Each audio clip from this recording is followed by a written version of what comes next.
चला तर मैत्रिणींनो, आज आपण बनवूया फ्राईड राईस.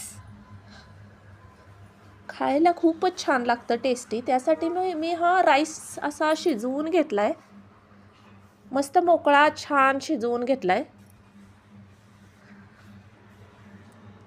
आणि त्यासाठी मी कोबी आणि कांद्याची पात इथे बारीक चिरून घेतली आहे.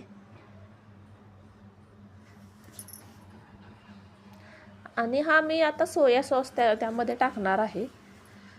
आणि त्यासाठी मी आलं मिरची लसूण असं बारीक करून घेतलं आणि असं छान भाजून घेते तेलात.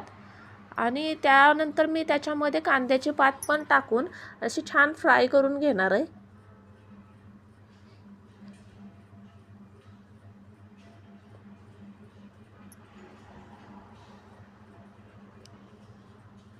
आता मी त्यात कोबी टाकते आणि कोबी पण छान फ्राय करून घेणार आहे.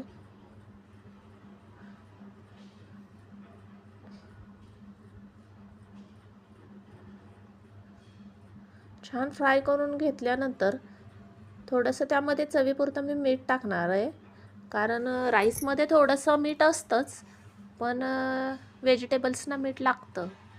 आणि त्यानंतर मी हा सोया सॉस त्यामध्ये टाकते आणि त्यामध्ये ते छान परतून घेणार आहे.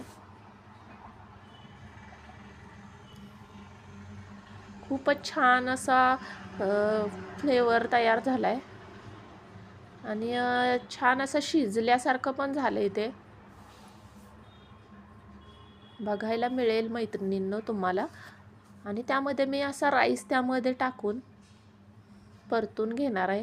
अगदी सोप्या पद्धतीत बघा, तुम्हाला बघायला मिळेल. तुम्ही घरच्या घरी चायनीजचा असा फील आणू शकता आणि मुलांना खूपच आवडतं ते नाश्त्यामध्ये वगैरे द्यायला, खायला.